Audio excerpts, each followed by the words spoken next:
Hello dear students, welcome back in other class of English grammar. आज की नई class में आप सभी का स्वागत है। बेटा, लेक्सिकॉन सीरीज के अंतर्गत हम एंटोनिम्स सिनोनिम्स की क्लासेस ले रहे थे और उसी से रिलेटेड एक और नई क्लास आपके बीच लेकर उपस्थित हुआ हूं। आई होप ये क्लासेस आपको बहुत ही ज्यादा यूजफुल साबित हो रही होंगी।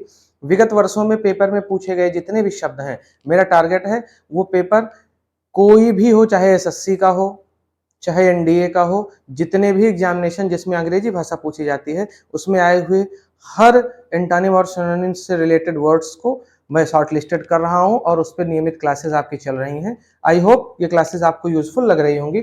चलिए इसी सीरीज को आगे बढ़ाते हुए आज की क्लास को स्टार्ट करते हैं और कुछ और इंपॉर्टेंट वर्ड मीनिंग्स पे चर्चा करते हैं जो विगत वर्षों में पेपर में पूछी गई हैं और आपके लिए बहुत ही ज्यादा यूजफुल है। तो चलिए आज की क्लास का पहला शब्द लेते हैं और क्लास को आगे स्टार्ट करते हैं। सो स्टूडेंट्स, चलिए आज की क्लास स्टार्ट करते हैं और आज की क्लास का हमारा पहला शब्द देखते हैं। बेटा, विगत वर्षों में कई बार ये पेपर में आया है। इस शब्द को हम एबॉलिश पढ़ते हैं। एबॉलिश का मतलब होता है किसी भी नियम या कानून को आधिकारिक रूप से समाप्त कर देना या हटाना। तो हटाना या समाप्त करना, क्योंकि एक वर्ब है। ठीक, अगर मैं इसके इंग्लिश एक्सप्लेनेशन की बात करूं तो मैं कह सकता हूं टू एंड अ लॉ और सिस्टम ऑफिशियली। किसी भी नियम या कानून को, किसी भी व्यवस्था को क्या कर देना, ऑफिशियली अर्थात आधिकारिक रूप से समाप्त कर देना, इसको हम कहते हैं बेटा एबॉलिश। तो एबॉलिश आज की क्लास का हमारा पहला शब्द है, जिसका मतलब मैंने आपको एक्सप्लेनेशन के जरिए समझाने का प्रयास किया कि टू एंड अ लॉ और सिस्टम ऑफिशियली, किसी भी नियम या किसी भी व्यवस्था को ऑफिशियल रूप से, आधिकारिक रूप से समाप्त कर देना, हम उसको क्या कहते हैं, एबॉलिश कहते हैं। ठीक, अगर मैं एग्जांपल की बात करूं बेटा तो मैं कह सकता हूं कि that law was abolished in 1998। वह कानून 1998 में समाप्त कर दिया गया था या हटा दिया गया था। ठीक, एक और एग्जांपल की मैं बात करूं तो मैं कह सकता हूं जैसे article 370 was abolished by NDA government. ठीक, आर्टिकल 370 एनडीए गवर्नमेंट द्वारा हटा दिया गया था, आधिकारिक रूप से समाप्त कर दिया गया था। ठीक, तो आज का हमारा पहला शब्द है एबॉलिश। एबॉलिश का मतलब होता है हटाना या समाप्त करना। टू एंड अ लॉ और सिस्टम ऑफिशियली।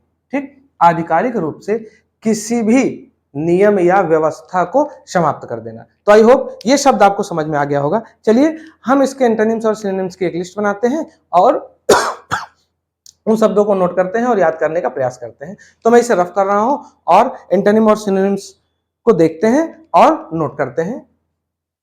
साथियों, अगर मैं इस शब्द के एंटोनिम्स और सिनोनिम्स की चर्चा करूं तो बहुत सारे ये एंटोनिम्स और सिनोनिम्स मैंने नोट कर रखे हैं। ये सभी के सभी वर्ड इंपॉर्टेंट हैं, क्योंकि वैसे तो आप ढूंढेंगे तो एबॉलिश के एंटोनिम सिनोनिम्स इससे भी बहुत ज्यादा मिलेंगे, लेकिन ये वो शब्द हैं जो पिछले कई वर्षों में पेपर में ऑप्शन के रूप में पूछे गए हैं। खासकर एबॉलिश का सिनोनिम्स जरूर पेपर्स में आता है, तो इस वजह से इसे याद करिएगा। देखिए कुछ इंपॉर्टेंट एंटोनिम्स हैं: retain, create, enact, establish, legislate, found and validate. वही अगर मैं सिनोनिम्स पे चर्चा करूं तो मैं कह सकता हूं बेटा repel, cancel, overturn, avoid, abrogate, nullify, quash, revoke, Abbott, eliminate. ये शब्द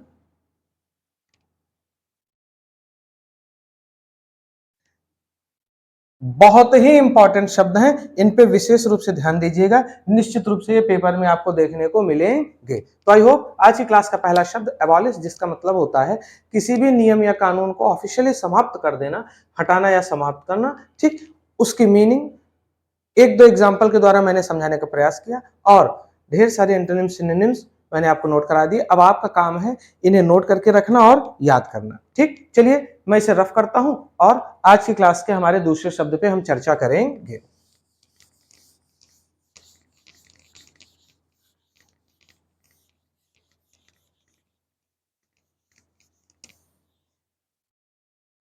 चलिए आज की क्लास के हम दूसरे शब्द पे चर्चा करते हैं। यह पिछले 2-3 वर्षों में पेपर में लगातार पूछा जाने वाला शब्द है और इस शब्द को हम कहते हैं अकॉर्ड। ठीक, ACCORD। इसका मतलब होता है बेटा सहमति। ठीक, अकॉर्ड, अकॉर्ड का मतलब होता है सहमति।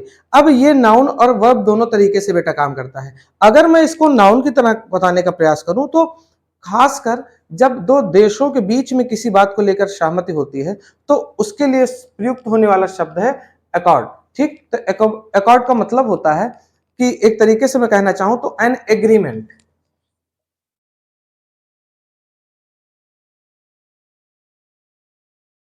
especially between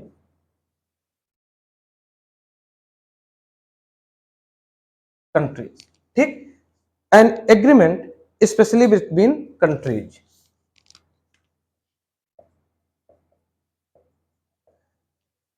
एक समझौता, समझौता और ऐसा समझौता जो स्पेशली किसके बीच में हो, देशों के बीच में हो, जैसे ऑयल को लेकर, ट्रांसपोर्टेशन को लेकर, ठीक, या इंपोर्ट एक्सपोर्ट को लेकर, बहुत सारी चीजों को लेकर देशों के बीच में आपस में समझौते होते हैं, तो उनके लिए प्रयुक्त होने वाला शब्द है अकॉर्ड। तो अकॉर्ड का नाउन रूप तो ये हो गया। अगर मैं वर्ब की तरह इसको यूज करना चाहूं तो मैं कह सकता हूं कि किसी को कुछ देना। अब अगर मैं इसको वर्ब की तरह यूज करूं वर्ब मीनिंग में तो मैं कह सकता हूं to give something to someone, to give something, कोई चीज देना, टू समवन, किसी को कुछ देना के अर्थ में हम अकॉर्ड का प्रयोग कर सकते हैं। तो वर्ब के रूप में हम कह सकते हैं इसका मतलब देना। ठीक, आप किसी भी व्यक्ति को कोई वस्तु देते हो तो उसके लिए हम अकॉर्ड शब्द को यूज करते हैं। तो आई होप ये शब्द आपको समझ में आ गया होगा। चलिए हम इसके एक दो एग्जाम्पल देते हैं और क्लास को आगे कंटिन्यू करते हैं। अब मैं कह सकता हूं कि सहमति, तो मैं कह सकता हूं कि there was an accord between India and Russia। There was an accord between India and Russia। Bharat और रूस के बीच में एक समझौता था। ठीक, तो देखिए मैंने क्या बताया, अकॉर्ड का मतलब होता है एग्रीमेंट स्पेशली बिटवीन कंट्रीज, मुख्यतः जो देशों के बीच में हो ऐसे समझौते, ऐसे समझौतों के लिए हम अकॉर्ड शब्द को यूज में करते हैं। ठीक, अब अगर मैं इस अकॉर्ड की बात करूं तो मैं कह सकता हूं Ram accorded a new bike to Mohan। Ram accorded a new bike to Mohan। Ram ने मोहन को एक नई मोटरसाइकिल दी।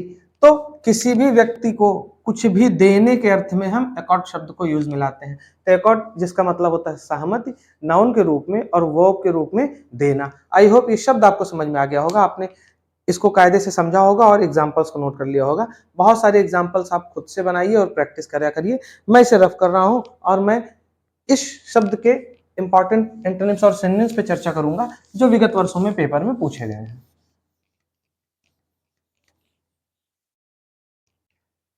साथियों, अगर मैं इस शब्द के एंटोनिम्स और सिनोनिम्स पे चर्चा करूं तो सिनोनिम्स में देखिए बेटा, treaty, agreement, deal, contract, grant, tender, present, award and equate, ये इसके कुछ सिनोनिम्स है इंपॉर्टेंट। और अगर मैं एंटोनिम्स की बात करूं तो withhold, remove, contrast, dispute, recall, revoke, repel, drop, abort and withdraw, ये कुछ इंपॉर्टेंट एंटोनिम्स और सिनोनिम्स हैं जो ध्यान देने योग्य हैं। क्यों? क्योंकि ये लगातार पेपर में पूछे जाते रहे हैं। तो आई होप कि आपको आज की क्लास का दूसरा शब्द अकॉर्ड जिसका मतलब होता है सहमति समझ में आ गया होगा। चलिए हम आज के क्लास के एक और शब्द पे चर्चा करते हैं और क्लास को आगे कंटिन्यू करते हैं। आप इन शब्दों को नोट करते चलिए और याद करते चलिए। ठीक, तो चलिए मैं इसे रफ कर रहा हूं और आज की क्लास के हम तीसरे शब्द पे चर्चा करेंगे। साथियों, आज की क्लास का हमारा एक और शब्द है अक्वायर। बहुत ही प्रचलन में रहने वाला शब्द है। इसका मतलब क्या होता है? इसका मतलब होता है बेटा किसी भी चीज को ऑब्टेन करना या बाई करना। अर्थात प्राप्त करना या खरीदना। जैसे आप देखते हो जब ब्रिजेस वगैरह बनते हैं या कोई भी कंस्ट्रक्शन का काम होता है तो बड़ी बड़ी कंपनियां या गवर्नमेंट या लोग क्या करते हैं, जमीनों को, प्लेसेस को एक्वायर करते हैं, खरीदते हैं, या एक तरीके से मैं कहूं तो अर्जित करते हैं, प्राप्त करते हैं। तो ऐसी स्थिति में हम एक्वायर शब्द का यूज करते हैं। तो आज का हमारा एक और शब्द एक्वायर, जिसका मतलब होता है बेटा प्राप्त करना, या एक तरीके से मैं कहूं तो खरीदना या अर्जित करना। ठीक, प्राप्त करना, खरीदना या अर्जित करना। तो चलिए हम इसके एक्सप्लेनेशन को देखते हैं और क्लास को आगे बढ़ाते हैं। मैंने कहा टू बाय और ऑब्टेन समथिंग। टू बाई और ऑब्टेन समथिंग, किसी भी चीज को खरीदना या ग्रहण करना, अर्थात अर्जित करना, प्राप्त करना, इसको हम एक्वायर कहते हैं। जैसे मैं कह सकता हूं the government is acquiring this land for a project. सरकार इस भूमि क्षेत्र को, इस जमीन को, इस भूभाग को क्या कर रही है, खरीद रही है या अर्जित कर रही है, प्राप्त कर रही है, किसके लिए, एक प्रोजेक्ट के लिए। या एक और एग्जांपल मैं कह सकता हूं Ram wants to acquire this property। Ram wants to acquire this property। Ram इस प्रॉपर्टी को क्या करना चाहता है, अर्जित करना चाहता है या खरीदना चाहता है। तो खरीदना या अर्जित करना के सेंस में हम एक्वायर शब्द को यूज में करते हैं, जिसका मतलब होता है प्राप्त करना, खरीदना, अर्जित करना, टू बाय और ऑब्टेन समथिंग। चलिए इस वर्ड से रिलेटेड हम एंटोनिम्स और सिनोनिम्स देख लेते हैं और ऐसे एंटोनिम्स सिनोनिम्स को नोट करेंगे जो विगत वर्षों में पेपर में पूछे गए हैं या एग्जाम की दृष्टि से ही महत्वपूर्ण है।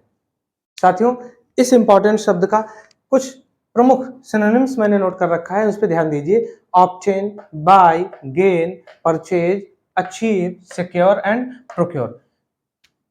पिछले 2-3 वर्षों में लगातार एसएससी एग्जामिनेशंस में पूछा जाने वाला ये सिनोनिम्स है। अगर मैं एंटोनिम्स की चर्चा करूं तो lose, disperse, reject, discard and ditch पिछले 2-3 वर्षों में पेपर में लगातार आया है। ठीक, तो आई होप कि आज का ये तीसरा शब्द आपको समझ में आ गया होगा और इसका एक्सप्लेनेशन और एंटोनिम सिनोनिम्स आप समझिए, नोट करिए, याद करिए। तो आज की क्लास में बस इतना ही। जल्दी मिलूंगा आपसे एक और क्लास के साथ। अगर वीडियो पसंद आए तो लाइक और कमेंट जरूर कर दिया करिए और अपने साथियों के साथ शेयर कर दिया करिए। जल्दी मिलूंगा आपसे कुछ और इंपॉर्टेंट वर्ड्स के साथ, उनके एंटोनिम्स और सिनोनिम्स के साथ। तब तक के लिए keep practising and be happy, be healthy. जय हिंद।